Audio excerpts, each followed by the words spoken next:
Welcome to the Sports Circus. I'm your Ringmaster Sal, live from Las Vegas in the AMP TV studio, AAMP TV. Today's show is brought to you by UppercutChops.com. Check out their tasty selection of all-natural, dry-aged USDA Prime Angus and Wagyu steaks and chops. Wait till you try their best-in-class New York steaks, the filet mignon, and of course, the king of all, those massive cowboy cut and tomahawk cut ribeyes. Best I've ever had. Probably be the best you ever had as well. Also, make sure you check out those Wagyu and Angus Prime burgers. Everything is Prime at UppercutChops.com. That's UppercutChops.com. Give them a call. Find out what's for dinner. 702-799-9935. 702-799-9935 for UppercutChops.com. Big round of applause for everybody tuning in on our CBS, NBC, and Fox Sports affiliates from coast to coast. Cox, Comcast, Spectrum, Frontier, Time Warner, and WOW Cable affiliates, as well as Hotel TV in every major secondary and tertiary market. Every Nielsen market that is measured, I think it's about 210 of them. Guess what, folks? We're everywhere. You can't escape us. Anyway, we're joined by a very special guest today. In fact, let's let him introduce himself. Go ahead. Jack McDowell here. Black Jack McDowell from back in the day. Yes, sir. That would be Black Jack McDowell. That's good stuff, folks. And in case you've been living under a rock, this guy is really good in baseball, if you know what I mean. Really, really good. Pleasure having you on, Jack. All right, so Jack, I'm going to get into it right now. First of all, before we get into it, what's with the 70s and 90s? I know you're a musician. I know you're a phenomenal ball player, but also an entrepreneur. Tell me about this. Oh, the 70s and 90s. I just made these T-shirts. Yeah. Yeah, that was funny. You know, I made this circle thing right here for hats, and it says OSBIB. Old school baseball is better. Just because a lot of us who played the games for our whole lives and have been coaching for our whole lives and they're watching all these things that are changing are kind of going, I wish we could just do what we did back then because I think it's better, you know? And so I made this and a lot of people liked it. So I said, okay. And then some people reacted to me and they said, oh, old school baseball, that's just racist because there weren't black people back in old school baseball. That's why I put, no, that's not what I mean. Old school baseball from, the 1900s. I said just like the 70s through 90s. Is that okay? Isn't it amazing? That's why I did it. The 70s through the 90s, old school. That's what's old school to me. Jack, isn't it amazing how people will build their agenda into anything that anyone says? It's so stupid. Well, that was scary because I'm like, okay, well, no, it has nothing to do with racism. I'm just talking about the game of baseball and what I knew my whole life. And by playing and then coaching for so long, you just learn so much good stuff about it. So if things change and they're actually good and they're things that are smart, we would use them. And that's the reason why, most of us are just going, that is not the way to do things. That's not the smart way to do things. That's not helping the game. It's actually making the game a little worse and stuff like that. So that's why, we're getting a little frustrated with it. Well, you're going to have to send me one of those shirts and one of those hats, too. That's the 70s, 90s old school baseball. What's it? I'm sorry. Old school baseball. So, say that again. Is better. Old school baseball is better. Absolutely. I would agree. All right, so let's talk about some of these ridiculous rule changes. I mean, let's face it. When we were kids, you and I are about the same age. When we were kids, we wanted extra innings. We wanted bonus baseball, right? Because we get more bang for the buck that way. At least I did anyway. But the reality is, now you've got all these stupid rules. And let's talk first about this ridiculous extra innings rule with a guy on second base. What's this all about? Well, that was California travel ball rule that started a long time ago, actually. But travel ball, that's part of the deal because you'd play at a field and you'd have 5 or 6 games on that field during the day. So they had to make sure that a game wasn't going super long in extra innings. And so that's why they made that rule, because to make their money, they had to have all those teams play on the same fields in certain weekends. And so that was the reason for doing that. It had nothing to do with the game itself. It just had to do with the money-making thing of making sure all the teams were on there. So the reason it got moved to the major leagues, I have no idea. To me, it's frustrating to even imagine the idea that, oh, by the way, we're going to start off with a guy on second base, and we're going to basically play a little league type of a game. I mean, hell, they didn't even do that in high school. It's the craziest thing I've ever seen. And look, I didn't play at your level, but I played a little bit. And I got to tell you, it's frustrating to watch this because like you're tinkering with the game in a way that, frankly, it just doesn't compute for me. Yeah, that's true. It doesn't make any sense. Plus, they don't have a lot of bunting these days to move guys over. But if you got a guy on second base with no outs, why wouldn't you just bunt him over in the extra innings and make sure you score at least that run and stuff like that? But they don't do that very much anymore. That's not what they do. They're looking to see if they can't score a bunch of runs, starting with the guy on second and all that, which, I don't know. Is that really how the game is going to get won, or do you just win it by doing it, you know? Well, Jack, think about this. You're in a 2-1 game, right? Maybe you're in the sixth inning or whatnot. And maybe you got a guy in first with nobody out. And let's say you're up by 1. You need to move that runner over, get yourself a little bit of insurance, right? And when managers don't manage a game where you're actually moving the merry-go-round, so to say, instead of waiting for the big inning or waiting for the big hit, sometimes you got to manufacture a run. How many 1-0 games and 2-1 games have you been involved in out of your 120-odd wins? Well, and it's the same as manufacturing outs, which isn't just about pitching velocity. It's about knowing how to pitch, you know. And sometimes, you know, everyone's always asked me, so what was your best 0-2 pitch? And I said, a strike. Yeah, exactly. What the pitch was. It was like you had the guy in the biggest hole ever, so you wanted to throw a strike because that would force them to have to try to hit it, even if they didn't want to hit it, whatever it was. And that kind of stuff is not ever metriced. You know, all the metric stuff they do is not the reality of how the game was a smart game. It was about mental adjustments, pitch-to-pitch adjustments, not just by the pitcher. It's not pitch-to-pitch adjustments just by a pitcher.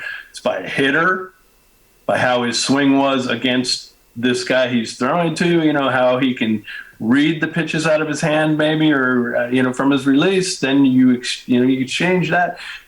But it's for the defenders have to realize where the pitch is going and so what direction it might go in. The base runners have to know what's going on, and maybe, you know, if the pitch might bounce or might kick off the catcher and they can move forward on a base, they have to be ready to do that. They aren't like that anymore. They only go first to second base if the ball goes all the way to the backstop now. They aren't ready to go, you know, just start bouncing off when they see the ball's going to bounce off and kick it. And okay, if it gets in front of them, okay, I'll get back to the base. But if it doesn't and it kicks away, you go. Stuff like that is not metric, but that's, you know, just a few of the things in baseball that have disappeared that are just kind of, you know, not very smart. And it was fun that baseball was just really, you had to be smart about the game to be one of the better people. Well, Jack, let's think about this for a minute. When we think about baseball from the 70s, 80s, 90s, what do we see a lot more of? Maybe we'll go back to 60s, 70s, 80s. We saw a lot more of pitchers busting the hitters inside. You see a lot of pitchers owning and dominating the inside part of the plate. But it seems like over the last 10 plus years, whatever, it almost seems as though a lot of pitchers are scared to come inside. What's that all about? Well, mostly because they don't have the command to be able to do that. It's just about most of the guys are just overthrowing today.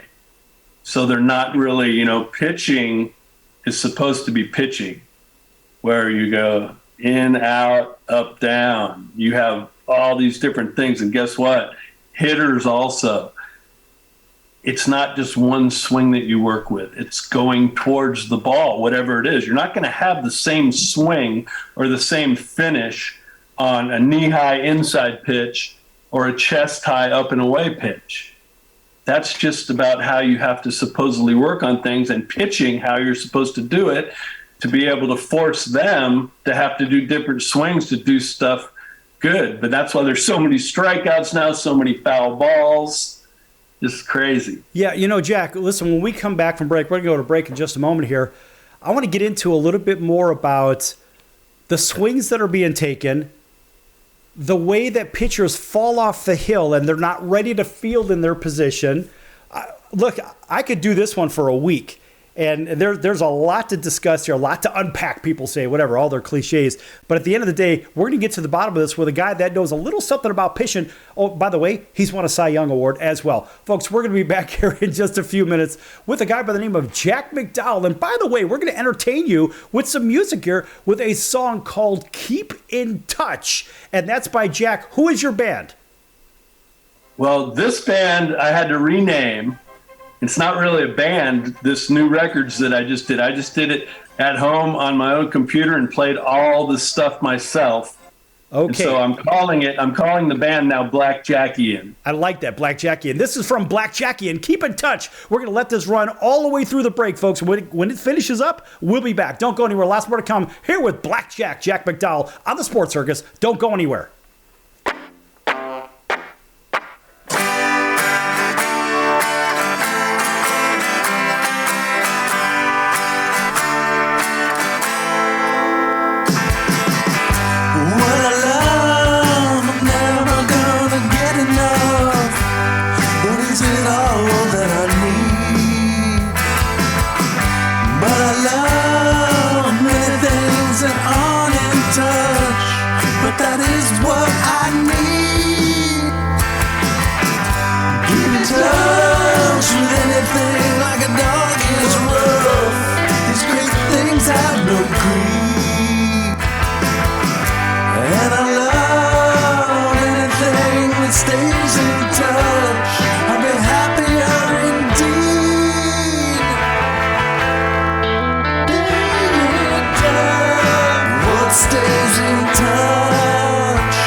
listening to the Sports Circus, and I'm Mike Golick.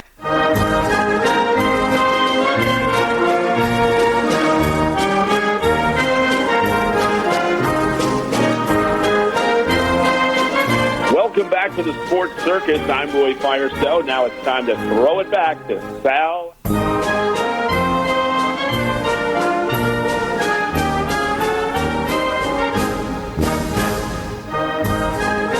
Welcome back to the Sports Circus. I'm your Ringmaster Sal, live from Las Vegas in the AMP TV studio, AAMP TV.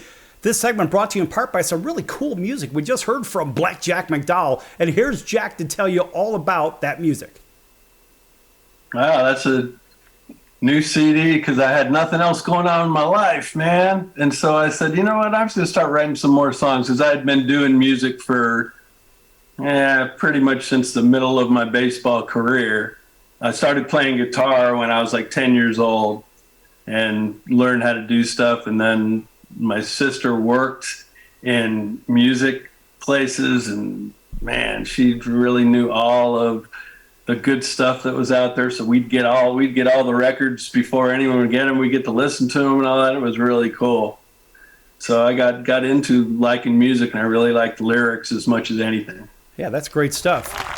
And it's kind of a groovy track. And you know what? We played that through the break. And of course, now that song is going to be played across America on radio. So you don't have to worry about, gee, let me see if I can get this to a radio station. Not a problem. We've already taken care of that for you. All right? And guess what? If we happen to replay the episode, they're going to hear it again. And again, eventually, they're going to ask for it. And we have more music from Jack maybe in the next break as well. All right, so back to this pitching and this mechanical thing. I have a real problem with pitchers falling off the hill. This, to me, look, I'm a former left-handed pitcher myself, and I had really, really good tutelage, outstanding tutelage mechanically. And the reality is, Jack, you know as well as I do, I saw a video of you throwing a ball maybe a month or so ago. You still got it, buddy. You still got it. I think you can still play in today's game. But the reality is, these pitchers, they throw the ball and then they fall off. As a righty, of course, they're falling off to the left side. It's like, actually to the right side. What are you doing? The ball, you get hit by comebackers. There's a big hole right over second base now because you're not ready to field your position. What do you have to say to all those pitchers that are falling off the hill? Well, there's that part of it. And the other part of it that they don't understand because no one's doing it anymore is, think about that. When you had a pitcher that fell off to one side when he threw, guys would bunt to the other side because they knew all we have to do is just bunt the ball down. I got an easy base hit because this guy's falling off the side, And the whole thing about that, too, is I learned, and this is actual truth, too, and I forget exactly where it was or when it was, but I worked with an Olympic trainer who did all different sports. And what he taught me was, you realize that the most heaviest thing on your body is your head. I was like, oh, really? He said, yes. And that is what takes your body one way or the other. It's the way you turn your head and your neck. That is what controls what you do. And that's what can do uncontrolled stuff too when you yank your head or something like that. And that's one of the things that, I will show hitters that when they're hitting, okay, and you take a swing and I'll say, okay, what I want you to do is go like this. Hold the bat out there like you're just about to hit it. Now, turn your head to the side like this. And what happens? The barrel dips. So guess what? You're going to go like that, and you're going to foul tip it, or you're going to miss it under. And when they do that, they miss it under. And I'm like, okay, that's the thing.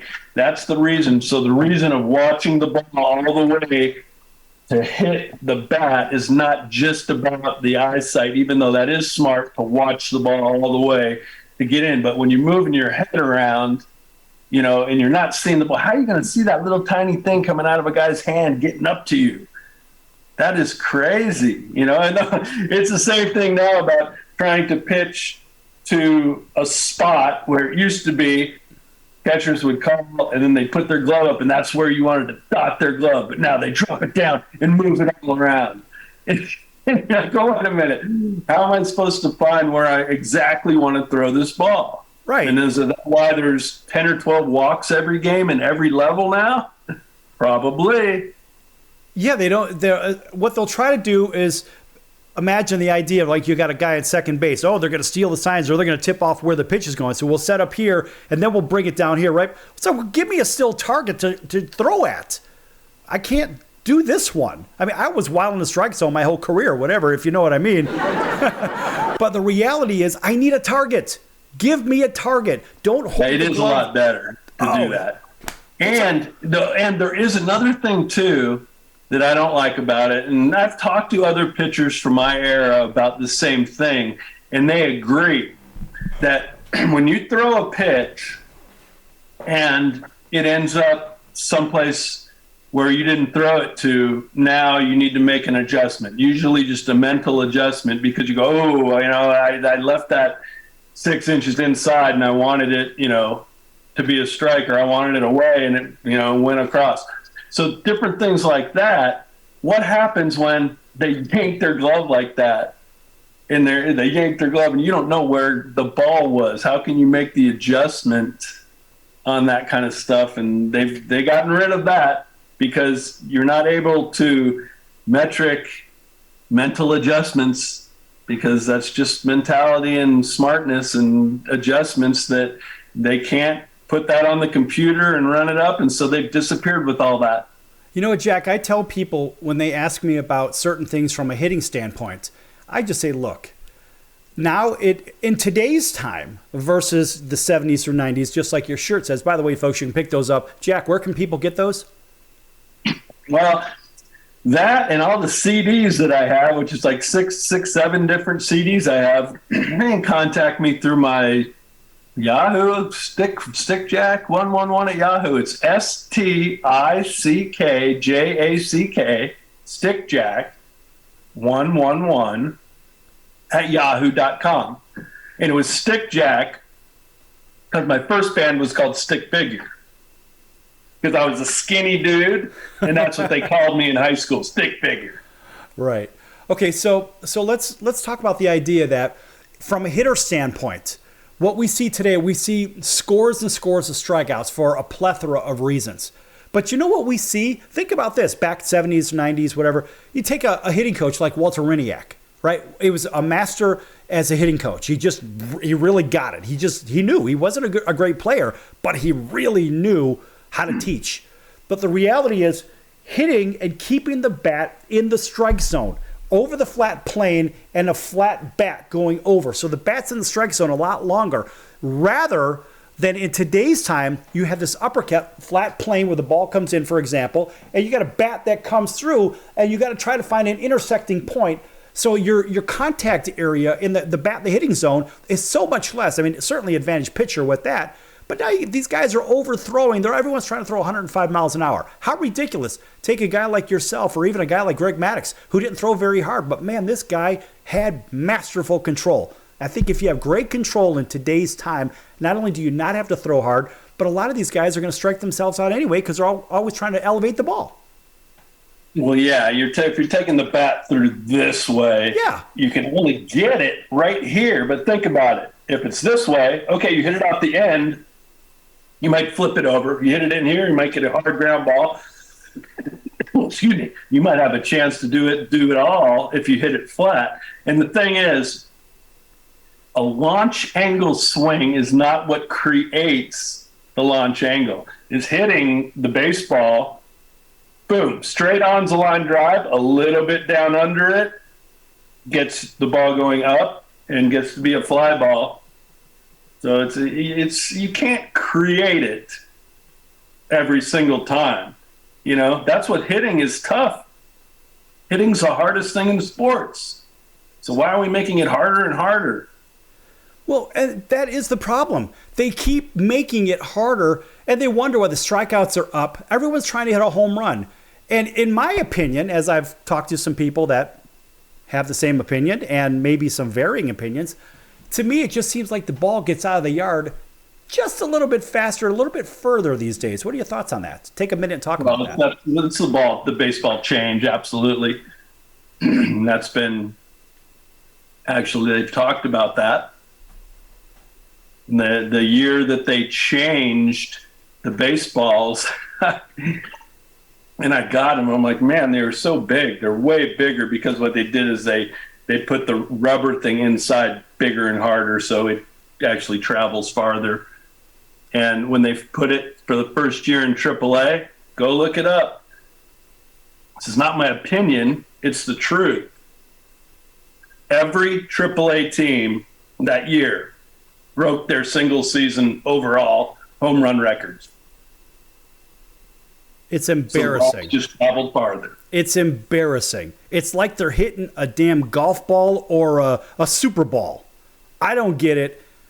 Look, people want faster games. Now they have replay in our last minute of the segment here. They want faster games, but then we have replay. And then we have a ball that travels a heck of a lot further. And people have been very vocal about it, even Justin Verlander, right? Saying, look, this thing has been compromised. In my opinion, look, it's all about Rawlings being acquired by Major League Baseball. Hey, we need more home runs. Let's let Rob Manfred juice the ball up just a little bit. Oh, we have too many home runs. Let's scale it back a little. Oh, we had two less. Guess what? Now we're going to gas it up a little bit more to set more records. And this is the ridiculousness of the commissioner's office in Major League Baseball. I'm completely appalled by it as a fan. I mean, as a former player, Jack, you've got to be losing your mind. Take 10 seconds, talk about it. Then we're going to go to another song by Jack.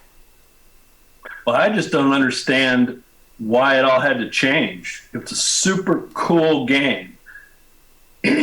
All the sports that I played growing up, I like this the best.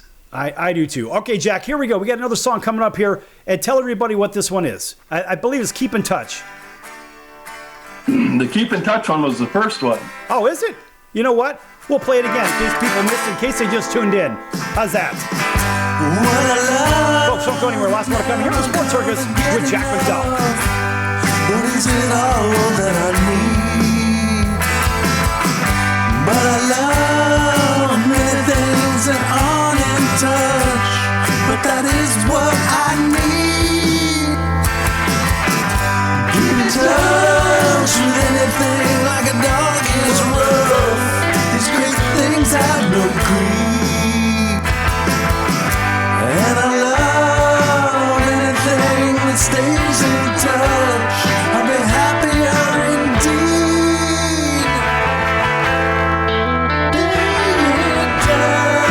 What stays in touch will never be too much. I walked away too many times, and it's time to share my trust.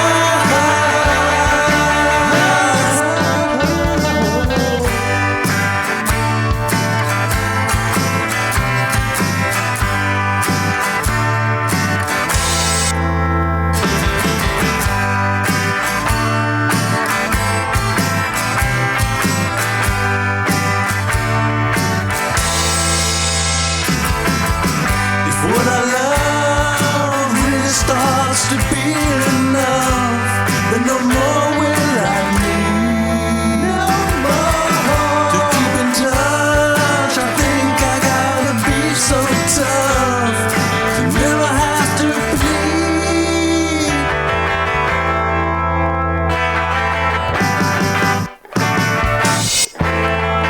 Keep in touch. Keep in touch.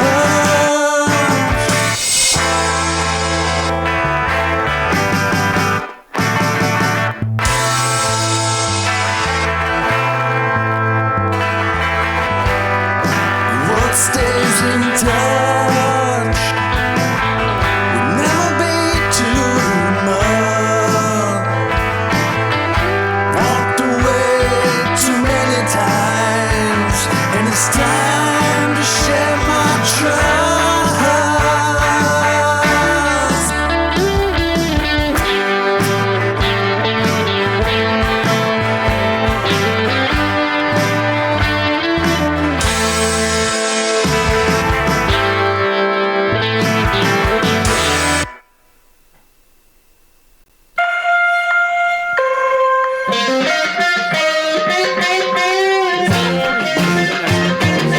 Back here in just a few minutes. Here we come. This is Barry Katz from the Industry Standard Podcast, and you're listening to the Sports Circus with Sal Tuzzolino.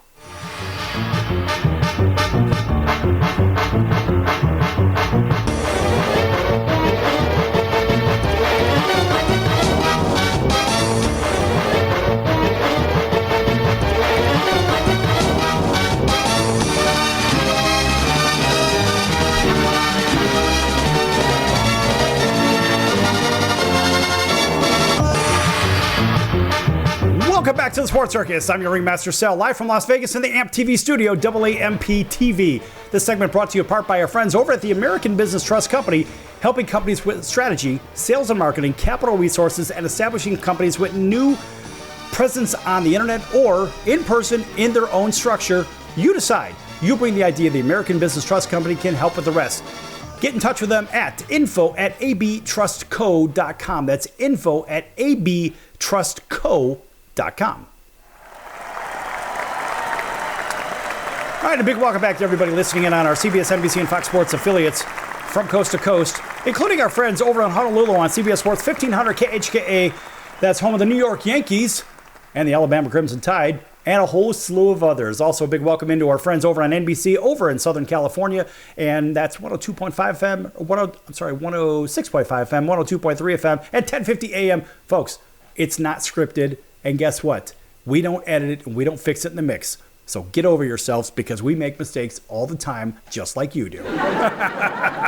Anyway, big welcome into everybody on KJPT, Jackpot Radio in Las Vegas, KVGK, and that sounds like Vegas Golden Knights, although we are in Vegas, but no, it's KVGK 97.9 FM. Thanks for joining us there. Also, WBGY in Southwest Florida, as well as WDJY in Atlanta, WAUD, home of the Atlanta Braves, over in Auburn, Alabama, stretching all the way from Montgomery to Columbus, Georgia, and a whole bunch of others in between, and our independents, including Texas Tech Raider Radio and Cox Comcast Spectrum Frontier, Time Warner, Wow Cable TV, and Hotel TV in 500,000 rooms from coast to coast. Back here with Cy Young Award winner Jack McDowell, that's also one hell of a musician and an entrepreneur, and also a Little League coach too. But we're talking a little bit about pitching and mechanics and hitting and stuff like that. Jack, let's talk about one thing real quick on the pitching mechanics, outside of the fact that I think pitchers are, nowadays, they're overthrowing and they're not being taught the right thing to do when it comes to delivering the ball. But what about the injuries from comebackers, from people falling off the hill? Well, there's an injury from that, but think about the injury from pulling off, okay?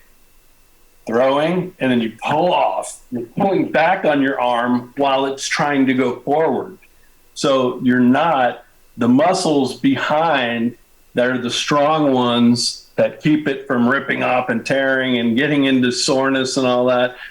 They only help when you take your head. I say, when I teach any kids or any person at any level the pitching stuff, I say, you know what you need to do? Headbutt the catcher.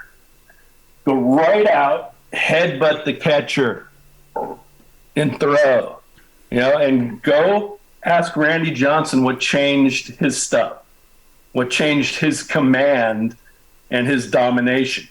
He always threw hard. I faced him, you know, in college, and, you know, we got to watch him through that, and we watch him all the way through pro ball and all that, and he got better and better and better. I think he had the discussion with Nolan Ryan about, hey, get out in front of that landing leg and reach out there and throw. And that's what really allows your body to be the strongest thing. You know, guess what? The oomph is just the throw. The oomph is not this. Because that is just going like this. Hold your arm back. You know, that is not where the strength and the speed comes from. And think about it. Even if, well, let's measure this. Throw 100 miles an hour compared to 90 miles an hour. Miles an hour. How much difference is that out of your hand 60 feet to home plate? How much faster is that to the plate? Like this much? 90 to 100?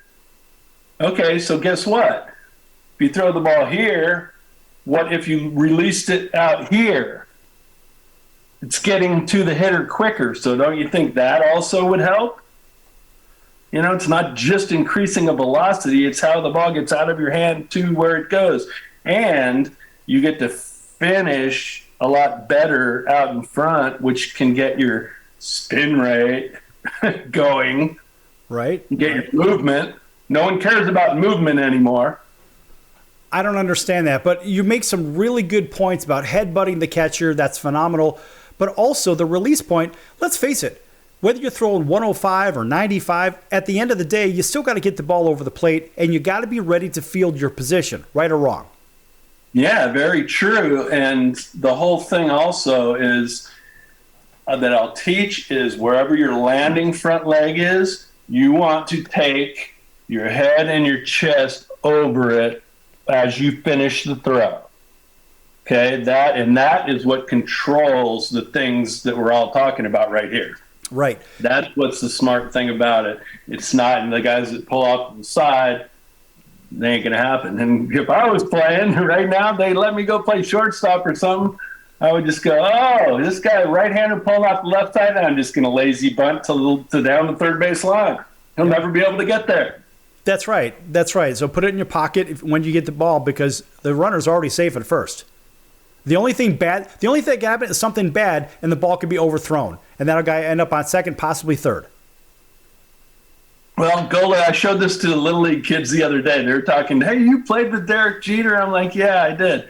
I said, but look this one up, guys. Look at his very first play from shortstop on a double play. And it was a ground ball back to me where I threw to him. Like, if I was pulling off to the side, that never would have happened.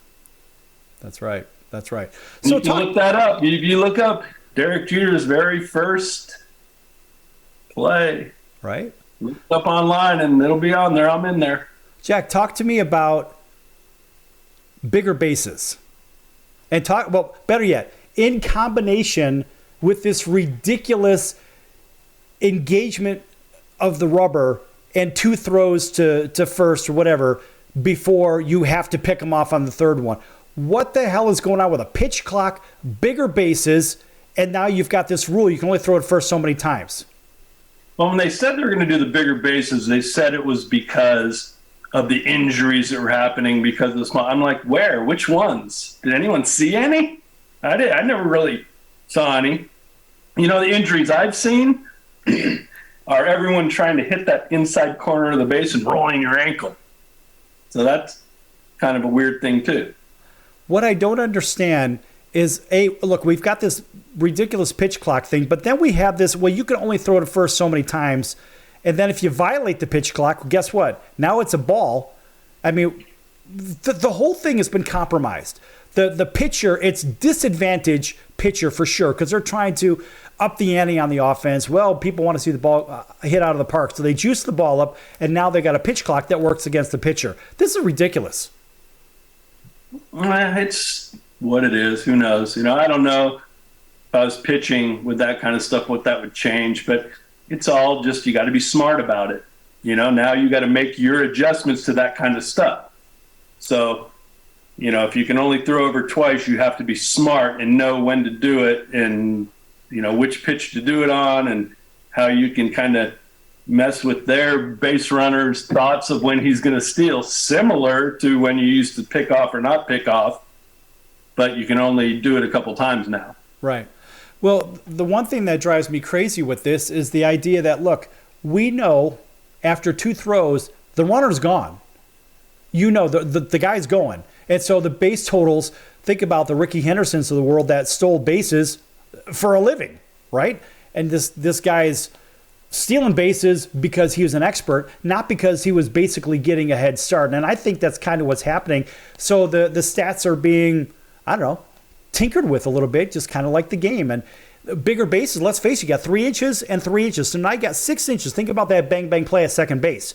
Now the catcher throws it into second base. That half a foot, a lot of times, is the difference between a runner being out or being safe, right? So now you give them an extra 6 inches. And so now that's, again, advantage runner because you got 3 more inches from first, 3 more inches from second base. And so it takes the catcher's game and says, oh, by the way, you suck because you can't throw anybody out of second base. Well, guess what? You took away my bang, bang plays. Well, think about this. You have a leadoff, and you're going to take a 6-inch bigger leadoff. No one would even know that. That's what it's all about. It doesn't have anything to do with that much of a difference, 6 inches. 6-inch bigger leadoff than what you already have is not going to get you out on a pickoff. You know, it's just, you got to be smart and know how to do all that stuff. One of the things that I teach, because of the head issues that I learned and from videos and pictures that I have of Ricky Henderson and Tim Raines, their first step, because you see a lot of the first steps of guys stealing bases are kind of up and down real quick. You know, they don't take big steps. And so I showed them, look at this. Try to take your head to second base and then let your leg follow it. Boom, you go, and then you get a big first step and you start your full strides right away. And that is what they used to do to be able to steal so many bases. All right, Jack, listen, we're coming up to a break, and we have another song by you. And this one happens to be called Not For Sale. So we're going to go ahead and play this so give everybody 10 seconds on Not For Sale real quick. Well, I just started playing this and saying, I'm a man, not for sale. The sound of it, but I didn't write all the lyrics. So I knew that would be the name of the song, but then I had to write lyrics around that, and that's where it came from. All right, folks, this is Not For Sale by Blackjack. Here we go. But you can call them the Blackjackians. I love that. Don't go anywhere, folks. Lots more to come. And make sure you stay tuned so you can hear this song. Down, not to fail. I'm a man, not for sale. When it comes down to my tail, got a plan to jump that rail. If it don't come all around, I'm gonna check the lost and found. If the stars are jumping by, I'm gonna check the stars in the sky.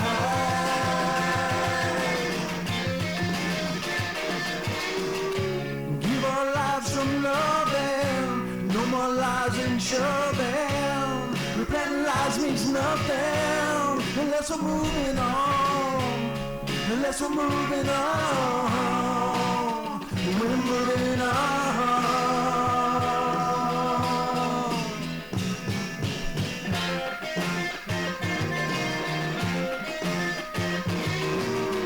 Measure bones coming off the scale. I'm a man, not for sale.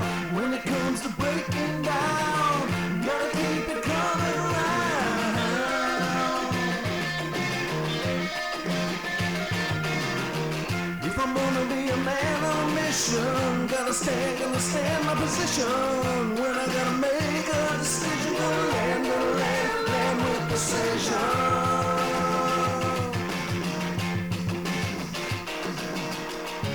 Give our lives some loving, no more lies and shoving. Repenting lies means nothing unless we're moving on. Unless we're moving on.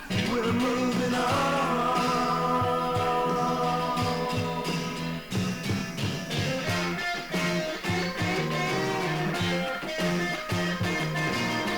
Rocking on, trying to wear. I'm a man, not for sale. If I'm gonna hit that nail, got a plan to whip me there. When I'm doing something I ain't gonna go, ain't gonna pay. When I'm tired of nothing to do, gonna work real hard like I always do.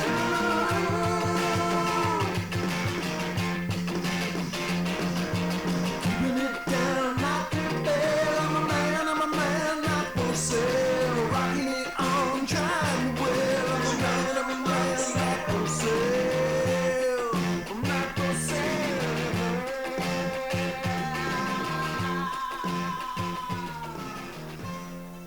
Pretty groovy track, Jack. Yeah, those are the two favorite ones of the people that have bought this new CD from me. I said, which ones are your favorite songs? And those are the two that they said were. And then you can get that at, what's your email address again? Stickjack111, all lowercase, STICKJACK 111 at yahoo.com. All right, big hello to Matt Zipman, who's watching over in Chicagoland. And here we go. We're coming right back from break right now. Hey, this is Tommy John, and you're listening to the Sports Circus.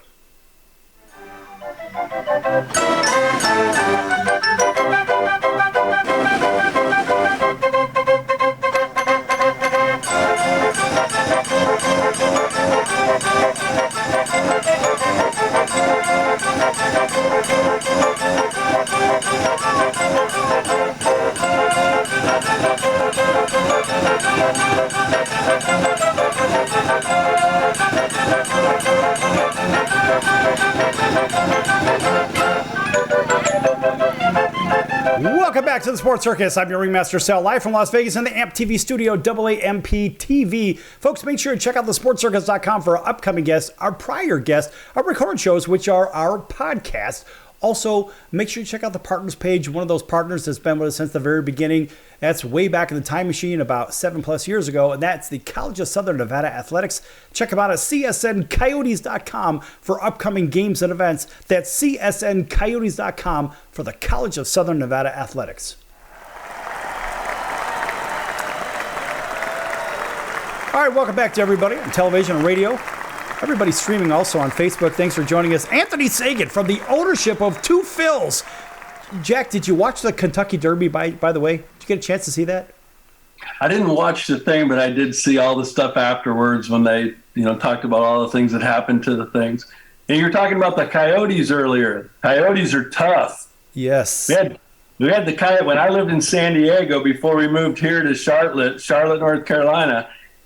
We had 2 doggies and a kitty, and the Coyotes got the kitty and one of the doggies. Oh, no. Yeah, well, you know what? That's what happens in the desert.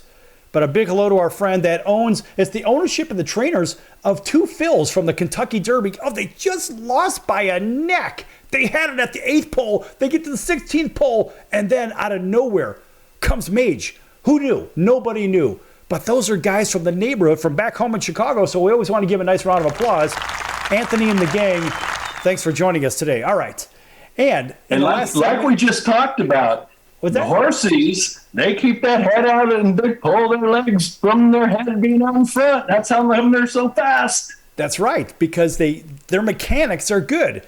So we talked about pitching mechanics in the last segment, and we talked a little bit about the bases and the rule changes, the time clocks, the baseballs travel a little bit further in today's time, if, of course, you know what I mean. Nice round of boos for that. I'm not really a big fan of that one. But also, Jack, it seems like some of the gamesmanship has been taken out of the game, right? So with this pitch clock, think about guys back in the 70s. Take a guy like the Mad Hungarian, Al Roboski. Could you see him with a pitch clock? Yeah, well, it's the same thing.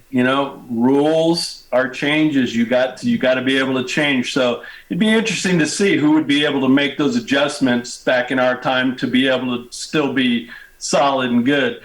But they don't even let anybody pitch 7 to 9 innings every game now if you pitch good. So there's a difference in all that, and it's not just the pitchers are not as good now as they were back in the day. They only pitch 5 innings. No, it's just they aren't allowed to do their thing anymore. The other team is the team that shows you when it's time to take that pitcher out. Right. What about the idea that when a pitcher is tired, generally, historically, from what I see, and tell me if you've seen the same thing, because a lot of other people see it too, pitcher tends to miss up when they're tired. True or false? Well, you can, because you're not finishing good, because that kind of stuff that can definitely help. And basically what you'll see is they don't have their command that they normally have. And a lot of times when you start a game, it takes you some time to get into your command zone. And if you look back at what they used to say about going to get pitchers, is get them early before they get going, And now they say, well, we're not going to let them face batters the third time because the batting average the third time around. Well, that's not true. The batting average the third time around to a good pitcher is going to be fine. It just depends on what's going on in that game and how you're throwing, how you're pitching, and how they're hitting against you as to what is supposed to happen. Jack, think about your Cy Young year. Look, you're from a statistical standpoint, I get it. From an on-the-hill command standpoint, 100% deserved. Go year by year and you think about, rhetorically, what's happening in today's game now with some teams are actually opening games with closers, which to me it's just the most ass-backwards thing for me that I've ever seen. I mean, if you have confidence in your starting rotation and your starter, don't you think they're going to get you maybe 6, 7, 8, 9 innings? Why in the world would you start out with a closer versus your starting pitcher? who only really has maybe 2 pitches anyway. Well, why would you ever just say we're going to pitch 6, 7 different guys every single game? That means you have to have 7 guys that are on top of their game every day. Well, that's not the way it works all the time. Pitching used to just be that you'd have your starter go in, and when he started doing not so good, okay, you come in with your middle reliever to get him out. Or if he was doing good, you just let him keep going until the other team maybe started getting on him. And that's what complete games were. Hey, if you just ended up winning a game, that means you got to save the bullpen for tomorrow. Jack, do you have a song that you've written, or you can play one with that guitar right next to you about complete games? Pick that guitar up and let's hear you play a little bit, just because you can, only if you want to. I don't have any songs about the baseball. The only song I have about baseball that I've written so far is a song when I managed, or in the Appalachian League, when they changed to the college league, I managed the sock puppets in Burlington. And I wrote a song to be the Take a Field song for the sock puppets. It's called Sock It To 'Em. I love that. And that's on that new record.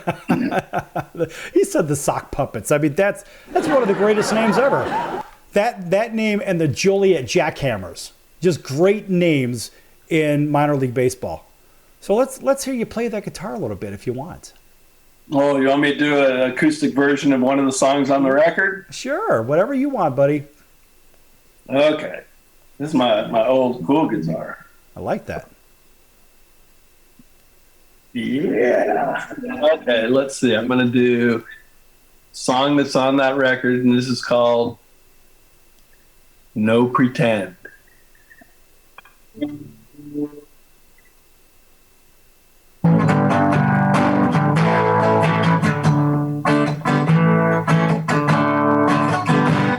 Are you gonna let it bounce away? Are you gonna let it stay? Do you wanna waste a single day? Are we gonna have some play? Like Mr. Jackson said, speaking to the man in the mirror, inside my head, thoughts couldn't be any clearer. I ain't the very best friend, but I'm never gonna be nearer. Say no pretend.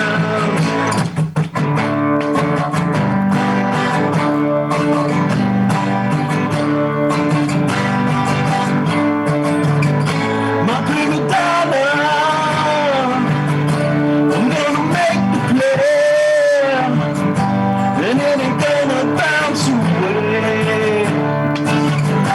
I hope you wanna let me be like me. Just take a look at what I see. Like Mr. Jackson said, I'm speaking to the man in the mirror, but inside my head, my thoughts couldn't be any clearer. That's no pretend.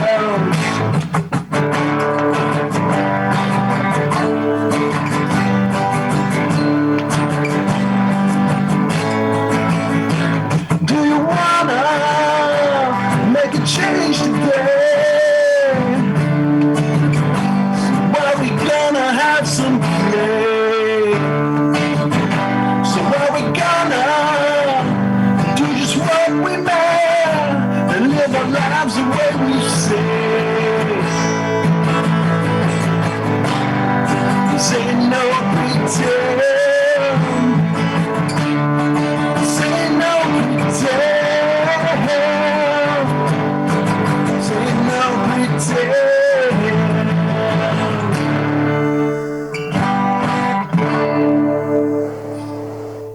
Well, there's my first acoustic version of that song.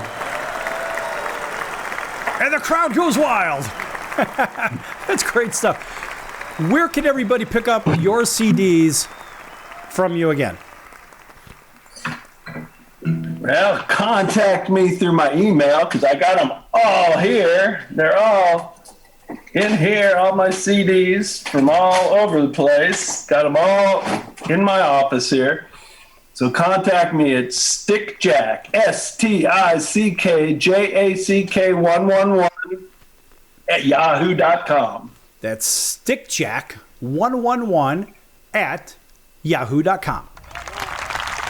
You got me motivated, Jack. I got my guitar out here. I was going to play something, but no, we don't want to plug in and we don't want to scare everybody away, if you know what I mean. I can't help that. So, Jack, you've got, of course, we want to bring you back because you're a lot of fun with this and a wealth of knowledge. I want you to talk a little bit more about the coaching and whatnot when you come back, because I want you to come back. You want to come back? Sure, yeah. I love talking about how I coach because I think I know what I'm doing. Right. Well, most people think they know what they're doing, but they really don't. But you happen to have proven it, and you know what you're doing. So from a tremendous baseball career, and folks, if you don't know who Jack McDowell is, you better get yourself out from underneath that rock because the guy did it. He was remarkably good, won a Cy Young, a 3-time All-Star, and on we go. But this guy knows how to throw a baseball. Hell, he could probably still play in today's game without overthrowing and tearing labrums and rotor cuffs and everything else, Tommy John, this, that, and the other. I think Jack knows a little bit about mechanics, so you may want to pay attention. Jack, I'll tell you what, if you are doing one-on-one coaching or whatnot, how could people also get a hold of you for coaching, because you obviously do that? Well, yeah, contact me through that email. If you're in Charlotte, you can come over to the house. We have a cage in my backyard, and I have a mound that I have the kids and pitch off of and teach them how to do stuff. I usually catch them too. I don't yank the pitches out. I just catch it and show them this is where the pitch went. Boom. That's great stuff. All right, Jack, listen, thanks for joining us today right here on your favorite station here with Jack McDowell. And guess what? Jack will be back again. Make sure, in case you missed any part of this program, that you go back and listen to the recorded show on any one of where you get your favorite podcast and whatnot. And we will see you next time in about 23 hours. So until then, so long, everyone.